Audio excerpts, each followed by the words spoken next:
নমস্কার, জয় শ্রীরাম, হর হর মহাদেব। এই মুহূর্তে পশ্চিমবঙ্গে যে প্রশ্নটা লাখ টাকার প্রশ্ন হিসেবে ঘুরে দাঁড়াচ্ছে সেটা হচ্ছে বিজেপির যে নতুন মন্ত্রিসভা গঠিত হতে চলেছে পশ্চিমবঙ্গের ডাবল ইঞ্জিন সরকারের ক্ষেত্রে, সেখানে মুখ্যমন্ত্রী কে হবেন।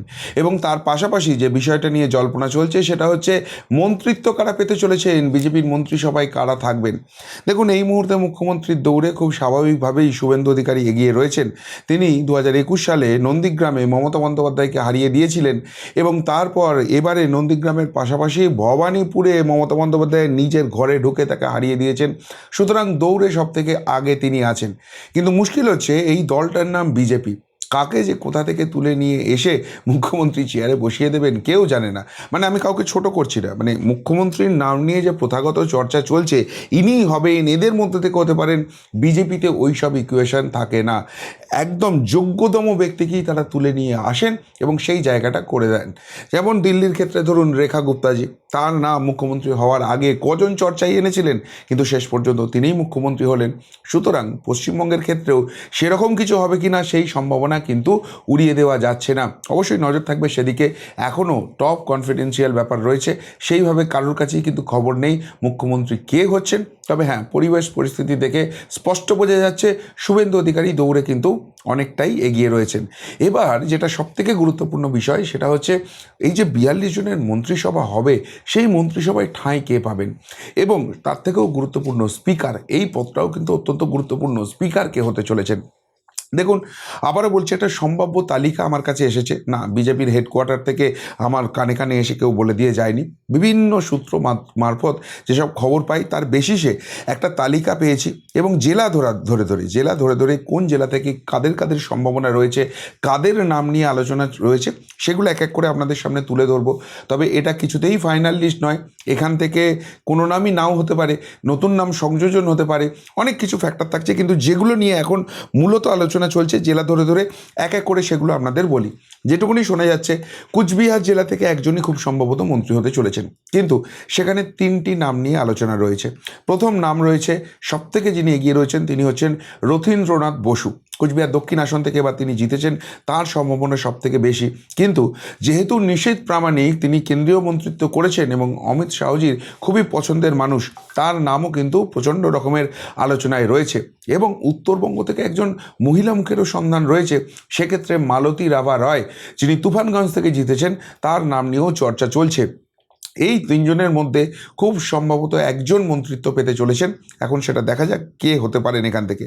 আলিপুরদুয়ার থেকে খুব সম্ভবত দীপক বর্মন, তিনি কিন্তু মন্ত্রিসভায় থাকছেন, এমনটাই শোনা যাচ্ছে আলিপুরদুয়ারে কান পাতলে।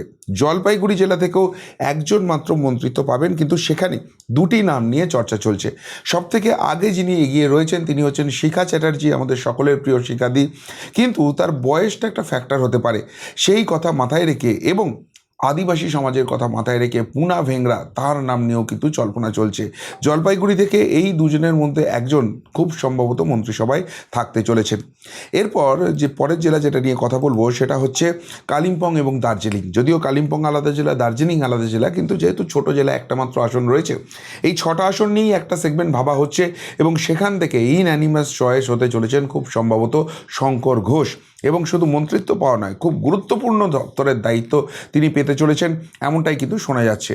উত্তর দিনাজপুর থেকে 4জন এমএলএ হয়েছেন, কিন্তু সেখান থেকে সবথেকে দৌড়ে যিনি এগিয়ে রয়েছেন তিনি হচ্ছেন উৎপল মহারাজ, খুব সম্ভবত মন্ত্রিসভায় তিনিও থাকবেন। দক্ষিণ দিনাজপুর থেকে 4জন এমএলএ রয়েছেন, সেখানে সত্যেন্দ্রনাথ রায়ের নাম সবথেকে আগে রয়েছে। তবে বিদ্যুৎ রায়ের নাম নিয়েও কিন্তু জল্পনা কল্পনা চলছে, তবে খুব সম্ভবত সত্যেন্দ্রনাথ রায় তিনিই মন্ত্রিসভায় ঠাঁই পেতে পারেন। এরপর মালদা জেলা থেকে যেটুকুনি শোনা যাচ্ছে সেখান থেকে দুজন মন্ত্রিসভায় থাকতে পারেন। তাদের মধ্যে একজন হলেন জুয়েল মুর্মু, যার নাম কার্যত নিশ্চিত, কেননা আদিবাসী সমাজ থেকে আসছেন, পরপর এমএলএ হয়েছেন, সুতরাং সেই জায়গা থেকে তিনি কিন্তু দৌড়ে অনেকটা এগিয়ে রয়েছেন। অন্যদিকে আরেকটি যে জায়গা রয়েছে সেখানে অম্লান ভাদুরী বা গোপালচন্দ্র সাহা, এই দুজনের মধ্যে একজনের নাম নিয়ে কিন্তু প্রবল জল্পনা চলছে, কাটাছেঁড়া চলছে, শেষ পর্যন্ত কার ভাগ্যে মন্ত্রিত্ব জোটে সেটা আমাদের নজর থাকবে। মুর্শিদাবাদ জেলা থেকে খুব সম্ভবত 3জন মন্ত্রী হতে চলেছেন। সেখানে জেলা হিসেবে হয়তো বিধায়ক সংখ্যা কম, কিন্তু মুর্শিদাবাদের মতো যে সংখ্যালঘু অধ্যুষিত জেলা, মুসলিম প্রবণ জেলা, সেখানে এই মুসলিমদেরও মন জিততে হবে এবং তাদেরকে বিজেপির যে উন্নয়নের রাজনীতি আছে সেইখানে সামিল করতে হবে। খুব গুরুত্বপূর্ণ জেলা এবং সেখান থেকে খুব সম্ভবত 3জন মন্ত্রী হতে চলেছেন এবং সেই 3জনের নাম হতে চলেছে চিত্ত মুখার্জি, ভরত কুমার ঝাওয়ার এবং সুব্রত মৈত্র। এই 3জনই মন্ত্রিসভায় থাকতে পারেন এমনটাই শোনা যাচ্ছে, কিন্তু আবারও বলছি এটা কিন্তু সম্ভাব্য তালিকা, বদলে যেতে পারে সব কিছু। যেটুকুনি খবর পাচ্ছি সেইটুকু আপনাদের সামনে নিয়ে আসার চেষ্টা করছি। এরপরে নদিয়া জেলা, সেই নদিয়া জেলা থেকে খুব সম্ভবত 2জন মন্ত্রিত্ব পাবেন, কিন্তু 4জনের নাম নিয়ে জল্পনা চলছে, 4জনের নাম নিয়ে আলোচনা চলছে। নদিয়া জেলায় সমরেন্দ্রনাথ ঘোষ, করিমপুর থেকে, যিনি এবার অসাধ্য সাধন করেছেন, বিজেপির টিকিটে জিতেছেন, তার নাম প্রবলভাবে রয়েছে এবং যেহেতু ওটা কৃষ্ণনগর লোকসভার অন্তর্গত, খুব সম্ভবত সমরদা তিনি কিন্তু মন্ত্রিত্ব পেতে চলেছেন। আমার খুব প্রিয় মানুষ, পেলে অত্যন্ত খুশি হব। মানে সকলেই খুবই প্রিয়, সকলেই পান, আমার সেটা নিয়ে কোনো ব্যাপার নেই, কিন্তু সমরদার সঙ্গে তো ব্যক্তিগত সম্পর্ক। তো যাই হোক, সমরেন্দ্রনাথ ঘোষ, তার নাম শোনা যাচ্ছে, করিমপুরের এমএলএ। এর পাশাপাশি আরও 3জনের নাম নিয়ে চর্চা চলছে, যার মধ্যে 1জন একটু এগিয়ে রয়েছেন, কিন্তু 3জনের যে কেউই মন্ত্রিসভায় ঠাঁই পেতে পারেন। তারা হলেন পার্থসারথী চ্যাটার্জি, বঙ্কিমচন্দ্র ঘোষ এবং অসীম কুমার সরকার। অসীমবাবু যেহেতু মতুয়া সম্প্রদায়ের প্রতিনিধি, সুতরাং তার বেশ একটা জমকালো ব্যাপার রয়েছে, কিন্তু সব থেকে এখানে দৌড়ে এগিয়ে রয়েছেন বঙ্কিমচন্দ্র ঘোষ, তার নামটাই কিন্তু শোনা যাচ্ছে। খুব সম্ভবত নদিয়া জেলা থেকে সমরেন্দ্রনাথ ঘোষ এবং বঙ্কিমচন্দ্র ঘোষ, 2 ঘোষ ঘষাঘষি করে দেবেন, তৃণমূলের বাহিনী উড়ে যাবে, সেরকমই শোনা যাচ্ছে, কিন্তু 4জনের নাম নিয়েই জল্পনা চলছে। এর পরের জেলা উত্তর 24 পরগনা, যেখানে সবথেকে বেশি মন্ত্রিত্ব খুব সম্ভবত থাকতে চলেছে এবং খুব স্বাভাবিক। পশ্চিমবঙ্গের যতগুলি জেলা রয়েছে তার মধ্যে সবথেকে বেশি আসন রয়েছে এই জেলাতে এবং সবথেকে বেশি বিধায়কও এই জেলা থেকেই পেয়েছে বিজেপি। সুতরাং এখানে যে নামগুলো নিয়ে প্রবলভাবে চর্চা চলছে সেগুলো হচ্ছে 1 সুব্রত ঠাকুর, 2 দেবদাস মণ্ডল, 3 রাজেশ কুমার, 4 অর্জুন সিং, 5 রত্না দেবনাথ। রত্না কাকিমার নাম কিন্তু প্রবলভাবে থাকছে। বিজেপির কেন্দ্রীয় নেতৃত্ব অভয়ার মাকে, আমাদের সবার প্রিয় রত্না কাকিমাকে কিন্তু মন্ত্রিসভায় দেখতে চাইছেন এবং আমিও ব্যক্তিগতভাবে চাই রত্না কাকিমা অবশ্যই করে মন্ত্রিসভায় থাকুন, তার থাকাটা কিন্তু অত্যন্ত জরুরি। এছাড়া সজল ঘোষের নাম শোনা যাচ্ছে এবং ডক্টর শারদ্বত মুখার্জি, বিধাননগরে, যিনি জায়ান্ট কিলার বলবো না, শারদ্বত বাবু নিজেই যে জায়গাটায় ছিলেন তিনিই তো তারকা। উল্টো দিকে ওই রোল বিক্রেতা চলছে, আমারটা ছিল, মানুষ যে কী করে এতদিন তাকে জিতিয়ে এনেছে ভগবানই জানে। শারদ্বত বাবু খুব সম্ভবত মন্ত্রিসভায় অবশ্যই করে থাকছেন এবং খুব গুরুত্বপূর্ণ দপ্তরের দায়িত্ব, স্বাস্থ্যমন্ত্রী হওয়ার ক্ষেত্রে তিনি এগিয়ে থাকছেন এমনটাই শোনা যাচ্ছে। দেখা যাক সেই মন্ত্রিত্ব কে কোনটা পাবে সেটা মন্ত্রিসভার বৈঠকে ঠিক হবে, কিন্তু শারদ্বত মুখার্জি থাকছেন, সজল ঘোষ থাকছেন। তোর উত্তর 24 পরগনায় এই নামগুলো রয়েছে, সবার নাম হয়তো তালিকায় নাও আসতে পারে, কিন্তু এই নামগুলো নিয়ে প্রবলভাবে চর্চা চলছে। এরপর দক্ষিণ 24 পরগনা জেলা, যেখানে এবারে কিন্তু রীতিমতো ভালো ফল হয়েছে, ডাবল ডিজিটে পৌঁছে গেছে বিজেপি, সেখানেও 4টি নাম নিয়ে আলোচনা চলছে এবং যেহেতু এখানে 4টি লোকসভা রয়েছে, 4জনেই মন্ত্রিত্ব পেতে পারেন, আবার এখান থেকে 1-2জন বাদও পড়তে পারেন, কিন্তু সামগ্রিকভাবে 42টা মন্ত্রী আছে, দাবিদার কিন্তু অনেক, প্রত্যেকেই যোগ্য, সুতরাং বাছাই করাটা খুব কঠিন কাজ। যাক, যে 4টে নাম নিয়ে আলোচনা চলছে দক্ষিণ 24 পরগনা থেকে, সেটা হচ্ছে রূপা গাঙ্গুলি, দেবাশিস ধর, সোনারপুর উত্তর এবং সোনারপুর দক্ষিণ, 2টো কেন্দ্র থেকেই 2টি নাম নিয়ে আলোচনা চলছে। হলে যদি সেটা হয়, আমাদের সোনারপুরবাসীর জন্য সেটা কিন্তু বিশাল বিশাল ব্যাপার হবে। 2টি কেন্দ্রে 2 মন্ত্রী, একদম ফাটিয়ে কাজ হবে, ফাটিয়ে উন্নয়ন হবে, সোনারপুর সত্যিকারের সোনারপুর হয়ে উঠবে। আমি তো ব্যক্তিগতভাবে খুব খুশি হব এই 2জনই যদি মন্ত্রী হন। এছাড়া ইন্দ্রনীল খাঁ, তিনি থাকছেন, বেহালা পশ্চিম থেকে বিধায়ক হয়েছেন, এবং গোসাবা থেকে আর একটা আমার অত্যন্ত প্রাণের প্রিয় মানুষ, বিকর্ণ নস্কর। এত ভালো হিন্দুত্ববাদী নেতা আমি খুব কম দেখেছি। বিকর্ণদা, তার নামও কিন্তু গোসাবা কেন্দ্র থেকে এমএলএ হওয়ার পর প্রবলভাবে মন্ত্রিসভায় থাকার জন্য কিন্তু উঠে আসছে। এরপর কলকাতা জেলার প্রথম নামটি দেখি আপনারা নাক কুঁচকোবেন, শুভেন্দু অধিকারী। দেখুন, যেটুকুনি খবর পাচ্ছি সেখানে 2টি কেন্দ্রে জয়ী হয়েছেন শুভেন্দুবাবু, শুভেন্দুদা, সেক্ষেত্রে ভবানীপুর এবং নন্দীগ্রাম, ফলে একটি কেন্দ্র থেকে তাকে তো রিজাইন করতে হবেই। তো সেই কেন্দ্রটি খুব সম্ভবত হতে চলেছে নন্দীগ্রাম আসনটি হয়তো শুভেন্দু অধিকারী ছেড়ে দেবেন এবং তিনি ভবানীপুর আসনটি ধরে রাখবেন, এরকম একটা শোনা যাচ্ছে। সেই জন্যই কলকাতা কোটা থেকে বা কলকাতার যে সেগমেন্ট রয়েছে সেখান থেকে শুভেন্দুবাবুর নামটা দেওয়া হয়েছে। এছাড়া রাসবিহারী, পাশের কেন্দ্র, সেখান থেকে জিতেছেন স্বপন দাশগুপ্ত, তার নামও প্রবলভাবে রয়েছে এবং শোনা যাচ্ছে মুখ্যমন্ত্রী বা উপমুখ্যমন্ত্রী এই 2টি পদের একটি পদ হয়তো তার কাছে যেতে পারে। তো সেটা যদি হয় খুবই খুবই খুশি হব। একে তো সাংবাদিক স্বপনদার কাছ থেকে বহু কাজ শেখা, তার কাজ দেখে অনেক কিছু অনুপ্রাণিত হওয়া যায়। মানে ওই পুরোনো জামানার অনুপ্রেরণার কথা বলছি না, সত্যি সত্যি হিন্দুত্ববাদের অনুপ্রেরণার কথা বলছি। তো সেই জায়গা থেকে স্বপনদার নামও রয়েছে এবং নাম রয়েছে তাপস রায়ের। তবে তাপস রায়ের ক্ষেত্রে আরেকটা জিনিস যেটা রয়েছে, তিনি যেহেতু অত্যন্ত সিনিয়র পলিটিশিয়ান, দীর্ঘদিনের বিধায়ক, বিধানসভাটা চালাতেও তো একটা বেশ গুরুত্বপূর্ণ ব্যক্তিকে দরকার, চেয়ারপারসন হিসেবে বসতে হবে, বিধানসভার যিনি স্পিকার হবেন। তো তাপস রায়ের নাম এই স্পিকার হিসেবে কিন্তু প্রবলভাবে উঠে আসছে। মন্ত্রিত্ব না দিয়ে তাকে স্পিকারের পদটা দেওয়া হতে পারে, এমনটাই কিন্তু শোনা যাচ্ছে। এখন দেখা যাক শেষ পর্যন্ত কি হয়। এরপর হাওড়া জেলা থেকে খুব সম্ভবত 2জন মন্ত্রিত্ব পাবেন, কিন্তু 3জনের নাম নিয়ে আলোচনা চলছে। রুদ্রনীল ঘোষ, যিনি শিবপুর থেকে জিতেছেন, রুদ্রনীলদার টিকিট মন্ত্রিত্ব পাওয়াটা কার্যত নিশ্চিত, এমনটাই শোনা যাচ্ছে। আরেকজন ঘোষবাবু, আমারই ঘষে ঘষাঘষি, তো রুদ্রনীলদা তার নাম কিন্তু প্রবলভাবে থাকছে।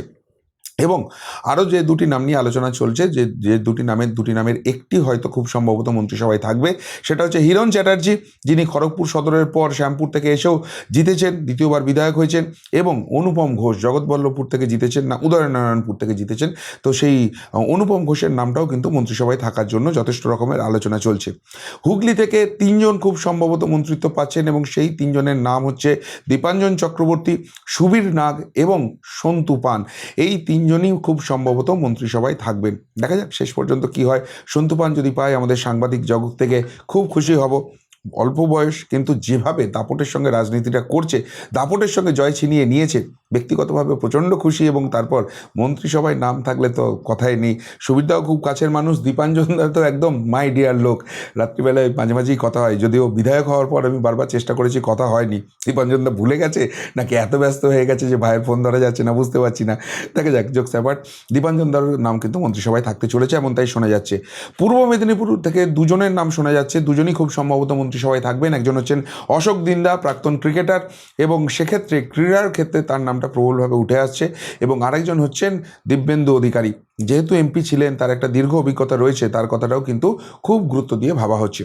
পশ্চিম মেদিনীপুর, সেক্ষেত্রে একজনের মন্ত্রিত্ব তো বোধহয় 200% নিশ্চিত, তিনি হচ্ছেন দিলীপ ঘোষ। প্রবল লড়াই করেছেন, এবং বিজেপি যে আজকে এই জায়গায় এসেছেন, সেখানে দিলীপ ঘোষের কৃতিত্ব কেউ তো কোনো অংশেই খাটো করতে পারবেন না।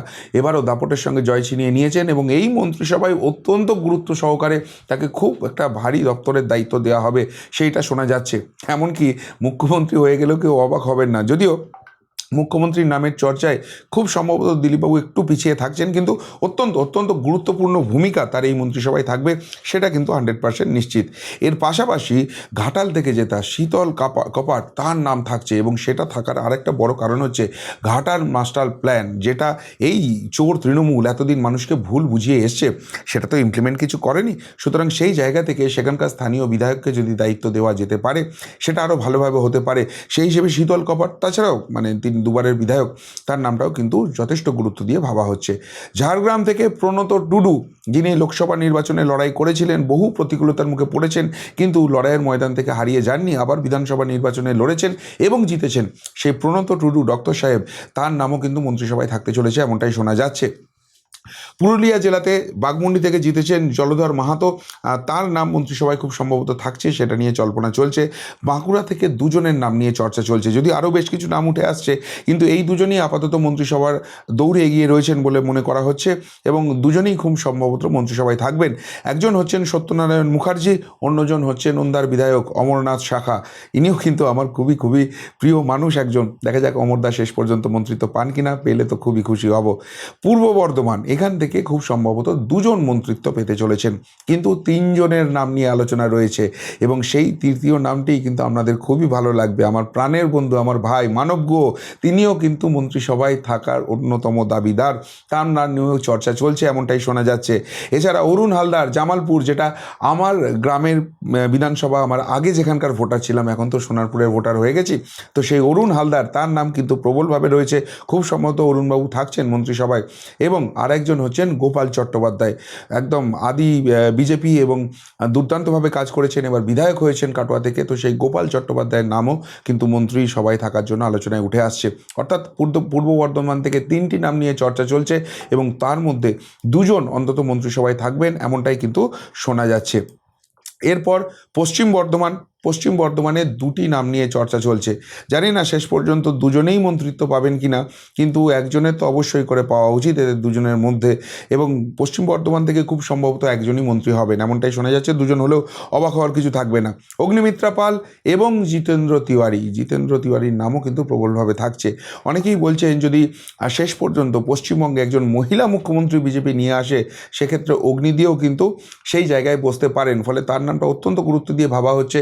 সেটা না হলেও যে মন্ত্রিসভায় তার জায়গা হবে, সেটা কিন্তু অত্যন্ত গুরুত্বপূর্ণ একটা দপ্তর হবে, এটা কার্যত নিশ্চিত। আর এরপর শেষ জেলা বীরভূম থেকে দুজনের নাম নিয়ে চর্চা চলছে এবং খুব সম্ভবত দুজনেই মন্ত্রিসভায় থাকবেন। একজন হচ্ছেন জগন্নাথ চট্টোপাধ্যায়, তিনিও আমাদের সাংবাদিক কুল থেকে এসেছেন, সিউড়ি থেকে দাপটের সঙ্গে জয় ছিনিয়ে নিয়েছেন, এবং অন্যজন হলেন বিজেপি কর্মীদের একদম মাই ডিয়ার মানুষ, সকলের প্রিয় দুধকুমার মণ্ডল, ময়ূরেশ্বর থেকে জিতেছেন, তার নাম নিয়েও কিন্তু চর্চায় চলছে। সুতরাং দেখতেই পাচ্ছেন 54-55টার নাম নিয়ে আলোচনা চলছে। এর মধ্যে একজন স্পিকার, এবং সেক্ষেত্রে তাপস রায় এগিয়ে রয়েছেন, সেখানে একজন ডেপুটি স্পিকার হিসেবে কেউ থাকবেন, সেই সব নিয়েও চর্চা চলছে। এবং সব মিলিয়ে 42 জনের মন্ত্রিসভা কী হয় পরিষদীয় দলের বৈঠক হবে, সেখান থেকেই হয়তো ঠিক হবে ফাইনালি কারা মন্ত্রিত্ব পাচ্ছেন। কিন্তু একটা কথা বলে দেওয়া যেতেই পারে, বিজেপি যে এমএলএ দল হয়েছে, যে বিধায়ক দল হয়েছে, সেখানে সকলেই কিন্তু অত্যন্ত যোগ্য এবং ভাস্ট এরিয়া থেকে, একটা খুব শিক্ষিত সমাজ থেকে সকলে সেখানে এসেছেন। ফলে মন্ত্রিত্বের 42 জন বাছাই করা, এটা কিন্তু বিজেপির যারা শীর্ষ নেতৃত্ব রয়েছেন তাদের জন্য রীতিমতো টাফ জব।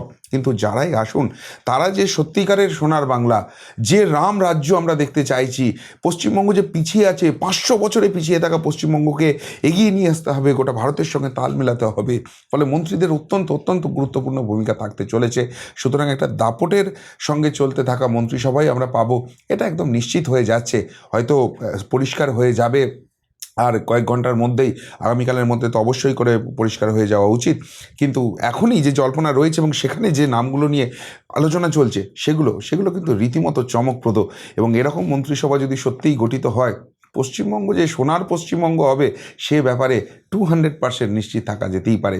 আপনাদের কি মনে হয় যে নামগুলো নিয়ে আলোচনা চলছে, সত্যিই তারা মন্ত্রিসভায় থাকবেন, নাকি এর বাইরে কোনো গুরুত্বপূর্ণ নাম থেকে যাচ্ছে যেগুলো আমরা এখনও খবর পাইনি, নাকি এখান থেকে সম্পূর্ণ উল্টো কিছু হতে চলেছে? উত্তরটা অবশ্যই কমেন্ট বক্সে কমেন্ট করে জানাবেন। এখনকার মতো এখানেই শেষ করলাম, ফেরত আসছি নতুন প্রতিবেদন নিয়ে খুব তাড়াতাড়ি। ভালো থাকবেন, সাথে থাকবেন, পাশে থাকবেন। নমস্কার।